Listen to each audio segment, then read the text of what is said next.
안녕하세요. 사회복지정책론 같이 공부하는 다둥 패밀리의 다둥맘입니다. 이번 시간에는 사회복지정책론 제1장 사회복지정책의 개념을 정리해 보겠습니다. 1장은 사회복지정책이 무엇인지, 어떤 특징과 기능을 갖는지, 그리고 어떤 유형이 있는지 큰 틀을 잡아주는 단원입니다. 오늘은 내용을 4부분으로 나누어서 살펴볼게요. 첫째, 사회복지정책의 개념과 특성. 둘째, 사회보장과 자녀적 제도적 개념. 셋째, 사회복지정책의 기능과 소득재 분배. 넷째, 사회복지정책의 주요 유형. 이렇게 4가지입니다. 교재와 기출에 많이 나오는 표현 위주로 정리할 테니 같이 차근차근 따라와 주세요. 1. 사회복지정책의 개념과 특성. 먼저 사회복지정책이 무엇인지부터 정리해 보겠습니다. 사회복지정책은 국가나 지방자치단체가 국민의 삶의 질을 높이기 위해 소득이나 서비스 기회를 어떻게 나눌지 결정하는 정책입니다. 조금 더 구체적으로 말하면 사회적 위험으로부터 사람들을 보호하고 최소한의 생활을 보장하며 복지 수준을 향상시키기 위한 법과 제도와 프로그램 전체를 사회복지정책이라고 할 수 있습니다. 여기서 중요한 특징 몇 가지를 짚어볼게요. 첫째, 가치지향적입니다. 사회복지정책은 어떤 삶을 좋은 삶이라고 볼 것인가? 어느 정도 수준까지 국가가 책임져야 하는가? 같은 가치 판단의 기초에서 만들어집니다. 그래서 시대와 사회에 따라 정책의 내용과 방향이 달라질 수 있습니다. 둘째, 재분배적 성격을 가집니다. 사회복지정책은 세금과 보험료 등을 통해 모은 자원을 누가 얼마나 받을지 결정합니다. 따라서 어떤 계층에게 혜택이 더 가는지, 소득 불평등을 줄이는 효과가 있는지, 반대로 왜곡을 만드는지 등 재분배 효과를 항상 함께 봐야 합니다. 셋째, 비시장적인 방식의 개입입니다. 시장만으로는 해결하기 어려운 빈곤, 실업, 질병, 장애, 노령 같은 문제에 대해 정부가 세금과 법을 통해 개입하는 것이기 때문에 사회복지정책은 공공정책의 성격을 강하게 가지고 있습니다. 넷째, 위험과 욕구에 초점을 둡니다. 예를 들어 아동, 노인, 장애인처럼 사회적 위험에 더 많이 노출된 집단이나 질병, 실업, 산업재해, 출산, 양육 등 생애 주기에서 나타나는 위험에 대해 어떤 제도를 통해 보호할지 결정하는 것이 사회복지정책입니다. 이 4가지 특징을 염두에 두고 다음 내용으로 넘어가 볼게요. 사회보장기본법상 사회보장의 정의. 우리나라 법에서는 사회보장을 어떻게 정의하고 있을까요? 사회보장기본법에서는 출산, 양육, 실업, 질병, 장애, 노령, 사망, 빈곤 등 사회적 위험으로부터 국민을 보호하고 모든 국민이 인간다운 생활을 할 수 있도록 소득과 서비스를 보장하는 제도를 사회보장이라고 하고 있습니다. 여기에는 사회보험, 공공부조, 사회복지 서비스가 모두 포함됩니다. 사회복지정책론에서는 이 사회보장 체계를 어떻게 설계하고 운영할 것인지가 핵심 주제가 됩니다. 자녀적 개념과 제도적 개념. 다음은 사회복지를 바라보는 2가지 큰 관점, 자녀적 개념과 제도적 개념을 정리해 보겠습니다. 먼저 자녀적 리지주얼 개념입니다. 자녀적 개념에서는 사회복지가 가족이나 시장이 제 역할을 하지 못했을 때 임시로 개입하는 보충적인 제도라고 봅니다. 그래서 대상자를 엄격하게 선별하고 최소한의 급여만 제공하며 가능하면 빨리 제도에서 벗어나도록 유도하는 특징이 있습니다. 가난을 개인의 책임으로 보는 경향이 강하고 낙인이 생기기 쉽다는 한계도 있습니다. 반대로 제도적 인스티튜셔널 개념에서는 사회복지를 현대 산업사회에서 누구나 필요로 하는 보편적인 제도로 봅니다. 시장의 소득 분배만으로는 불평등과 위험을 해결하기 어렵기 때문에 국가가 교육, 보건, 소득 보장, 돌봄 등의 영역에서 제도적으로 개입해야 한다고 보는 관점입니다. 그래서 보편적 복지, 사회권, 시민의 권리 같은 개념과 연결됩니다. 시험에서는 두 관점의 특징을 비교해서 묻는 문제가 자주 나오기 때문에 자녀적은 선별적, 최소한, 임시, 가족시장 우선, 제도적은 보편적, 권리, 평등, 국가의 책임, 이렇게 키워드 세트를 만들어 두시면 좋습니다. 복지의 사회적 분화 티트머스 관점. 티트머스 TITMUSS는 복지를 세 가지로 나누어 설명했습니다. 첫째, 사회복지 소셜 웰페어입니다. 사회보험, 공공부조, 사회복지 서비스처럼 정부 예산과 법을 통해 제공되는 복지가 여기에 해당합니다. 둘째, 재정복지 피스컬 웰페어입니다. 세제 혜택을 통해 제공되는 복지입니다. 예를 들어 자녀 세액공제, 주택담보대출 이자 공제, 특정 계층에게 유리한 세금 감면 등은 겉으로 보기에는 복지가 아니지만 결과적으로는 일정한 혜택을 주기 때문에 재정복지로 볼 수 있습니다. 셋째, 기업복지 아크어페이셔널 웰페어입니다. 기업이 근로자에게 제공하는 연금, 의료보험, 복지포인트, 사내복지시설 등 고용관계를 통해 제공되는 복지를 말합니다.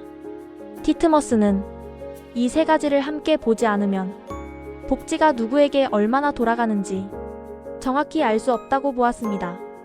그래서 눈에 보이는 사회복지만 볼 것이 아니라 세금 혜택과 기업 복지까지 함께 분석해야 한다는 것이 중요한 메시지입니다. 이 사회복지 정책의 기능. 이제 사회복지 정책이 어떤 역할을 하는지 기능을 정리해 보겠습니다. 첫째, 소득보장 기능입니다.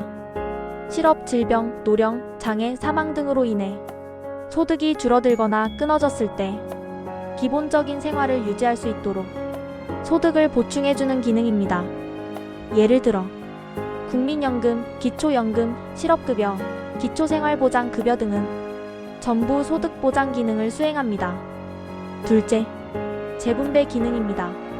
사회복지 정책은 고소득층과 저소득층 사이의 격차를 줄이고 위험에 더 많이 노출된 사람에게 자원을 더 배분해서 불평등을 완화하는 역할을 합니다.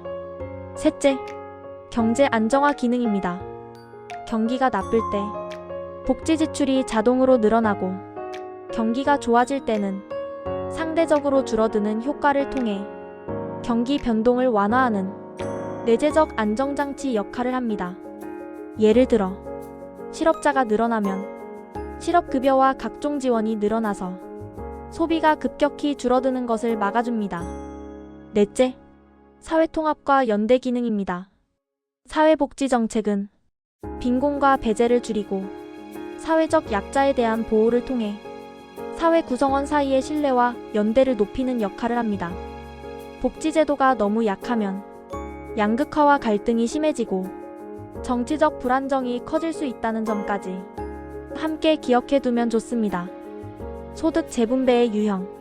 사회복지 정책을 통해 이루어지는 소득 재분배는 여러 가지 유형으로 나눌 수 있습니다. 첫째, 수직적 재분배입니다. 고소득층에서 저소득층으로 소득이 이동하는 경우입니다.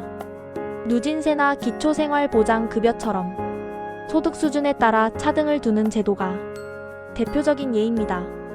둘째, 수평적 재분배입니다.